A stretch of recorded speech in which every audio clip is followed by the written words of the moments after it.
Glória a Deus, glória a Deus.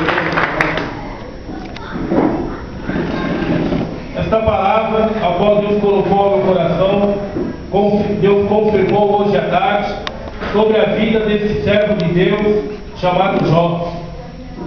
Jó era um homem que eu acredito, se fosse colocar nos dias de hoje, era um verdadeiro adorador. Por quê?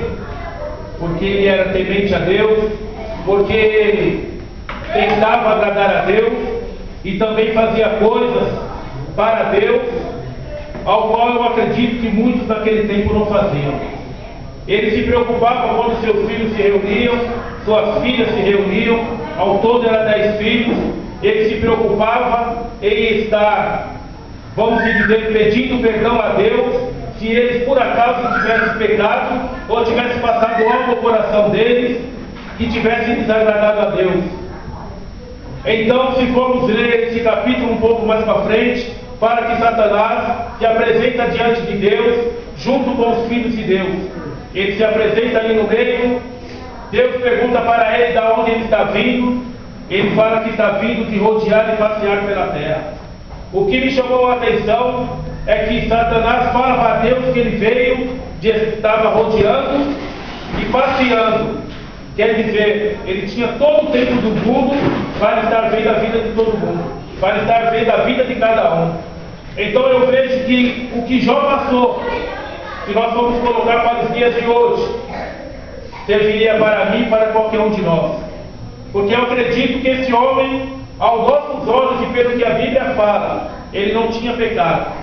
Ele temia a Deus.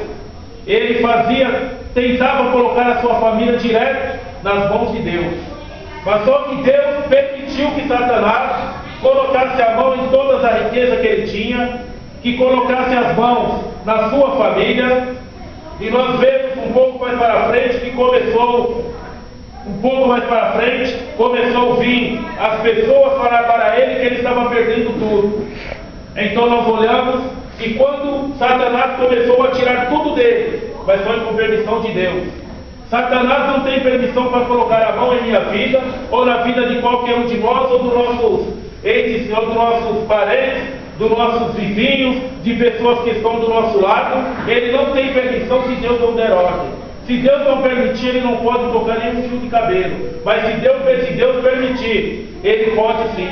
E o que aconteceu com Jó, todas as vezes que ele aparecia, ele falava: ele é fiel a você porque você dá riqueza para ele, você dá tudo de bom para ele. Deixa de dar, de abençoar a ele, que você vai ver se ele não vai negar você na sua face. Então nós olhamos que Satanás, a todo momento, ele queria colocar as mãos sobre a vida de Jó, e Deus sabia. Mas Deus via também que Jó era um homem fiel, era um homem que ele poderia confiar na terra, e ele confiou ali naquele lugar, aonde Jó estava. Deus confiou, tanto que Deus permitiu que Satanás fosse. Começaram a vir os mensageiros, ele perdeu os gados, foi perdendo outra parte do gado, até que veio o último mensageiro, ao todo foi 4. O quarto, quando chegou, falou que estavam todos na casa do primogênito, estavam ali comendo, bebendo, se divertindo, e veio um vento muito forte e acabou com tudo, a casa que eles estavam. Morreu os 10 filhos de Jó. Então eu imagino a dor que aquele homem sentiu, a tristeza que aquele homem sentiu. Eu acredito que não de ter perdido as coisas materiais, mas de ter perdido os 10 filhos de uma vez só. Então eu vejo que ali chegou o fim dos tempos para os filhos de Jó. Eu acredito que se Jó não fosse uma pessoa que acreditava no Deus que ele andava, se fosse uma pessoa que ele levantava de madrugada para dar holocaustos para Deus, ele tentava fazer de tudo para estar ali na presença de Deus. Por quê? Porque ele sabia que tudo que ele tinha vinha de Deus. Então eu vejo que quando os 10 filhos de Jó, quando ele perdeu os 10 filhos, se Jó não fosse uma pessoa, eu acredito que nos dias de hoje, volta a falar, seria uma pessoa das maiores adoradoras, porque em nenhum momento ele jogou na cara de Deus, em nenhum momento ele tentou voltar para trás, e vejo que ele continuou ali fiel. Continuou ali sofrendo, continuou ali perdendo tudo, perdeu os 10 filhos, mas ele não negou aquele Deus. E Satanás queria a todo momento, até que colocou aquela enfermidade, aqueles tumores malignos, que pegou da planta dos pés, a Bíblia fala, até os fios de cabelo. E Jó ficou ali. Então, se nós vamos ver o começo do capítulo, o começo do primeiro versículo, aí em diante, Jó era um homem que tinha tudo, tinha família, ele tinha bens, ele era rico, uma das pessoas mais ricas dali do Oriente. Aquele tempo, o transporte que tinha nos camelos, e ele tinha nada, era um monte de camelos ali. Então nós olhamos que ele era uma pessoa muito rica, mas ao mesmo tempo, um pouco mais para frente, a Bíblia não fala em meses, não fala em dias, mas eu acredito que foi num espaço muito curto, ele acabou perdendo tudo. Então nós olhamos que o final, para quem olhava a vida de Jó, falava: o final da vida de Jó está ali. Ele perdeu tudo, ele perdeu a riqueza, ele perdeu os filhos. Agora o que falta ele perder? Não falta nada, porque até a saúde ele não tem mais. Então ali nós olhamos, a Bíblia nos fala que ele tinha um cabo de telha para se coçar. Ele usava um cabo de telha para coçar, por quê? Porque as chagas pegavam tudo e ele se coçava ali no meio das cinzas.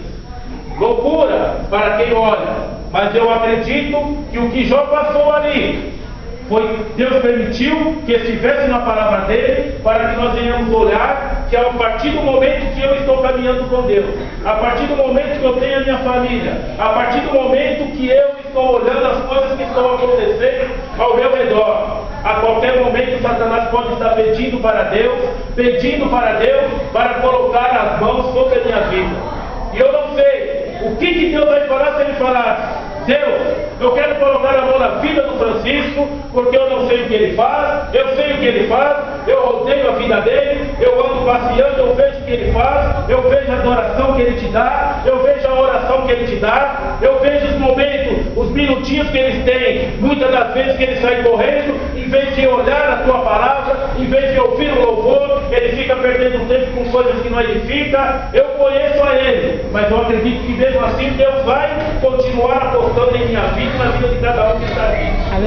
Então eu acredito que quando ele viu que Jó perdeu os 10 filhos, imagine um pai ou uma mãe ter 10 filhos com saúde, robustos, ali se divertindo na casa, comendo, bebendo, não sei se eles estavam fazendo culto, mas estavam ali, e daqui a pouco morrem os 10 de uma vez. Não dá para imaginar. Eu acredito que é uma dor muito grande. Então eu vejo que ali, se nós formos olhar, acabou a vida de Jó. Mas ali eu acredito que Deus estava começando algo na vida de Jó, que muitas das vezes eu passo e cada um de nós aqui passamos. Mas Deus, Ele sabe em quem Ele vai confiar. Ele sabe que a partir do momento que eu saí lá do mundo, que Ele me tirou da onde eu estava, que Ele olhou para onde o homem não olhava, e Ele tirou. Ele quer que eu seja uma pessoa que Ele pode contar 24 horas.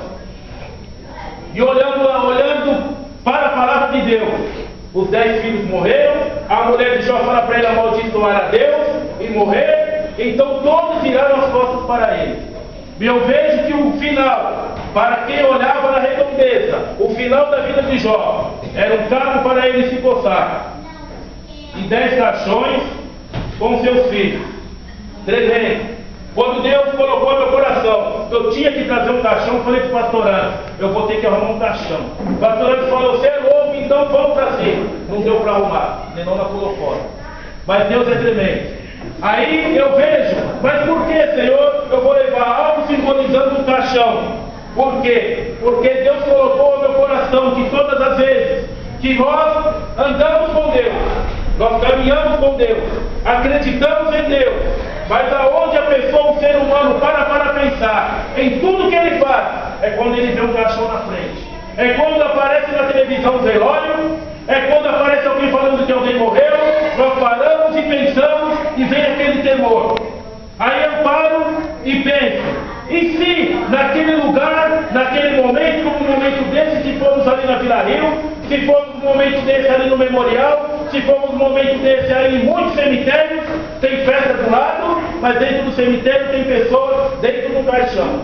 Aí eu paro e vejo, Deus colocou. Muitas pessoas têm medo de ver um caixão. Muitas pessoas têm medo de falar em morte. Mas se nós não acostumamos a ver as coisas do jeito que é, por quê? Porque todos os dias o diabo tenta tirar uma pessoa.